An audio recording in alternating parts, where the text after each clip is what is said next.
So we're on 3.1b, solve exponential equations, okay? Key thing to remember when you're solving exponential equations is that you want the bases to be the same so that all you're doing is taking the powers and setting equal to each other. So when you look right here, notice that we have same base. So as long as the bases are the same, then you're just taking your powers and setting them equal to each other. A u and a v. Okay? The a. So you have the same base. On the back. Okay? A to the u equals a to the v. So you want the same base, and once you have the same base, you're just setting them equal to each other and using your inverse operations to solve for the variable. Okay? Now, in our last unit, we talked about what if the bases aren't the same? We had to use log, right?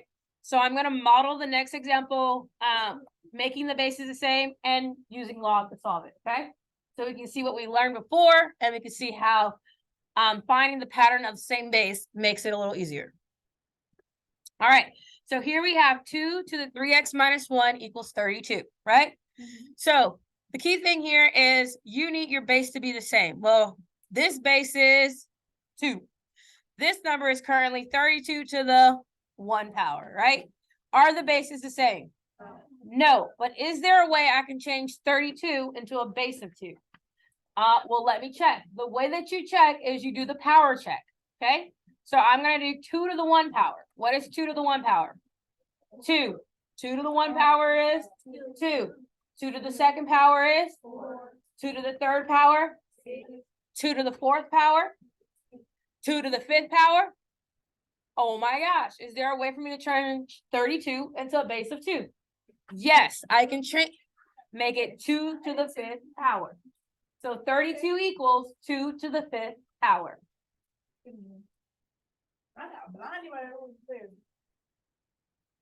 Okay. Exactly. So now are my bases the same? Yes, because my bases are the same. I just have to worry about the powers and setting them equal to each other. And now isn't that an algebra 1 problem? Yeah, that's an algebra 1 problem. And what are the 2 steps I go through to get x by itself?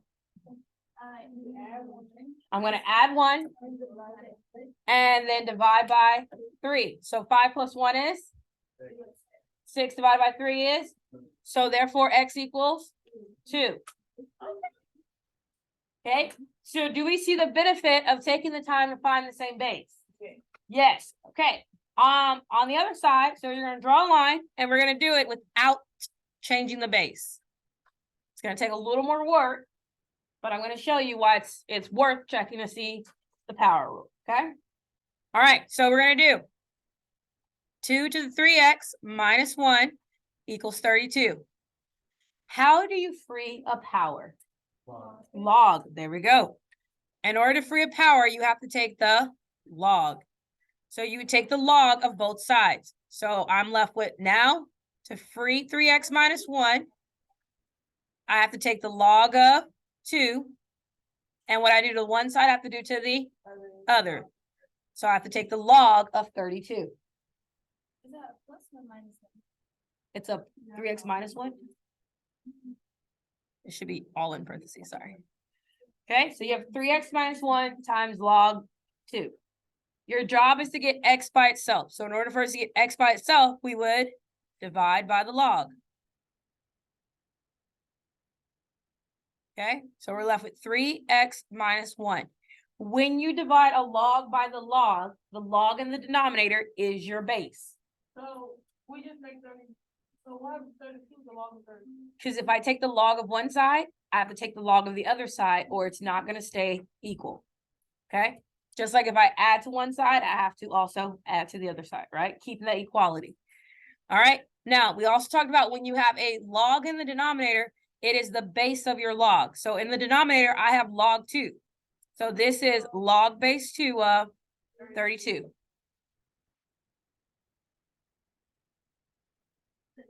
Now, what are the steps to get x by itself?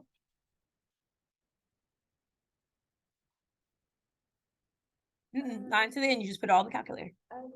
Add one. Add 1, Add one to the side. add 1 to both sides. So when I add 1, Divide. and then I'm gonna have to do what? Divide. Divide by 3. So if I did want to test or try to find a common base, I would have to go through this process. How much you want to bet? When we type all of them in the calculator, it's going to equal 2. Anyone want to bet me? Oh, nobody wants to bet me? Go away. All right, so in the calculator, I do not have the fraction button, but you guys do. If you want to create a fraction in your calculator, you would press alpha and the variable key. Alpha variable gives you a numerator and a denominator. I don't have that option, so I have to put my numerator in parentheses. How do I get the log with the base?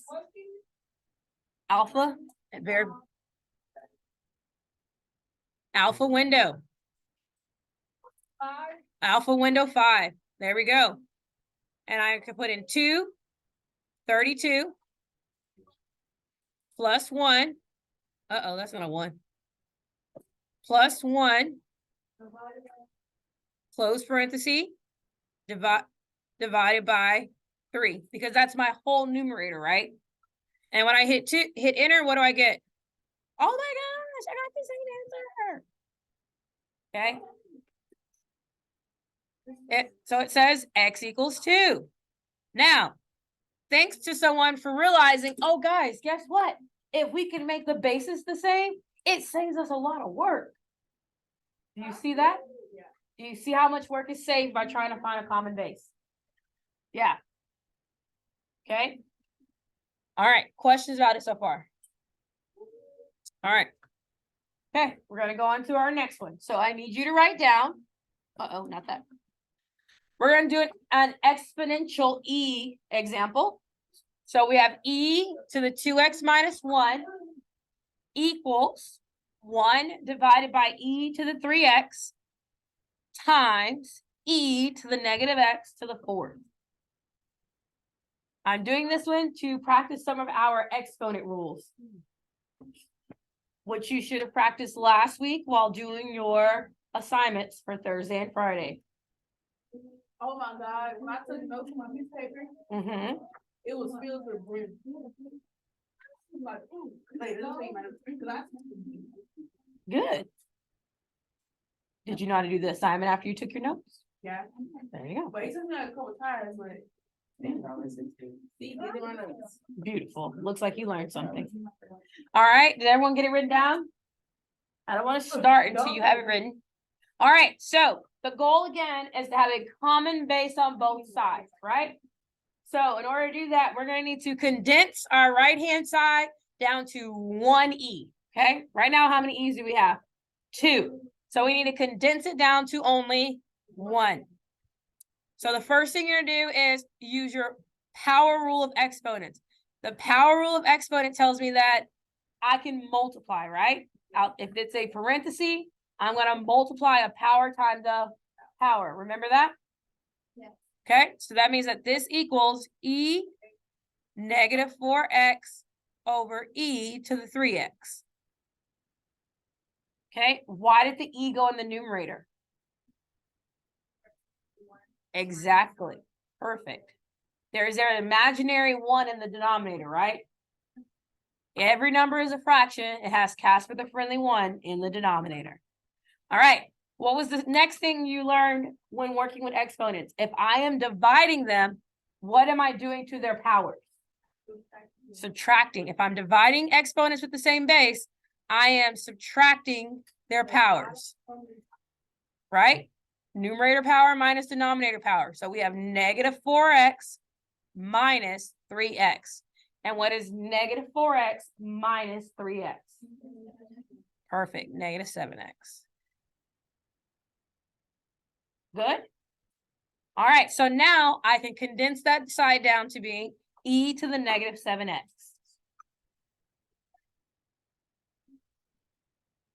You want to keep it as in the numerator. Yeah. Because our goal is to have the same base, right? So that we don't have to worry about them anymore.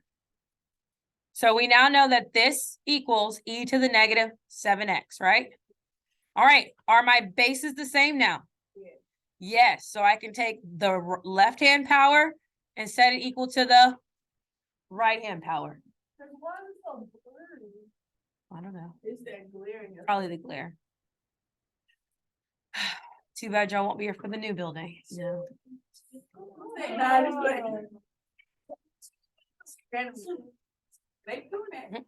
All right, solve it. Find my x. So now you have a multi-step problem solved. You have 2x minus 1 equals negative 7x.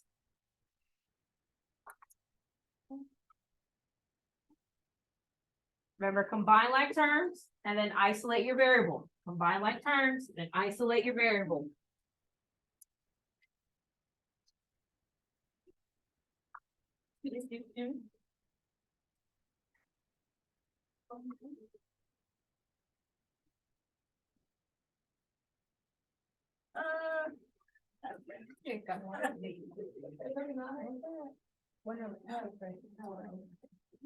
Huh?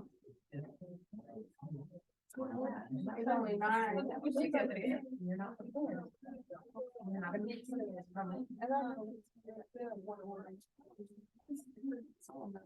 Yeah, you've heard them.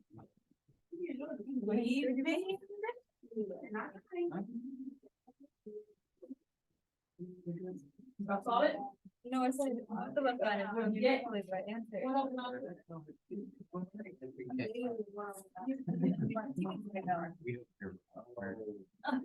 Fractions are my friend. Is it 1/9? To add one to both sides. Oh. Subtract 2x from both sides. So negative. Okay, so taking yourself from the board. Did you get x equals 1/9? Yes, because you should have subtracted your 2, right? That's gonna give us negative 9x on the right and negative 1 on the left. After we did that, then we divide. And a negative divided by a negative is a? Okay, how do you feel? I feel good. I want to look at my paper. Okay, is it doable? The key is to have that common denominator, right? The common base, common base, so that all we have to do is worry about our algebra skills with the powers, right? All right, cool. All right, let's summarize. So between 3.1a and 3.1b, we should have taken this as our major takeaways.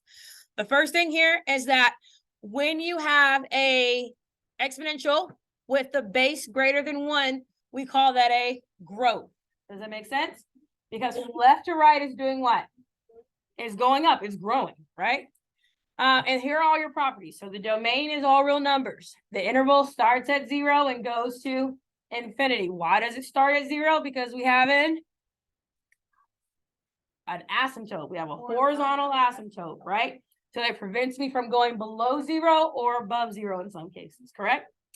All right, next. If my a value, my base, is between 0 and 1, then we're going to have a decay. And that's because as we read the graph from left to right, what is it doing? It's going down, it's declining, right? So therefore we have an exponential decay. All right. And last but not least is just our goal should always be to try to get a common base. So we just have to worry about the power, the power of the exponent, right? Common base. So we just have to worry about the power. All right. So that's the summary for these 2 notes and what we finished. How do we feel? I feel good. When I have my 2 notes, I'm doing. Okay, cool. So how we're gonna do the assignment is we're going to do numbers 1 and number 4 together. And then tonight I would like for you to try to do the other 4 on the front. Okay, so we're gonna do 1 and 4 together. And then I would like for you to try and do the other 4 tonight on your own. Okay, when is this due again? Monday. Okay, Monday the 23rd. Got it? On Tuesday the 24th, we're gonna have a quiz. So make sure you understand what's happening. Got it? All right.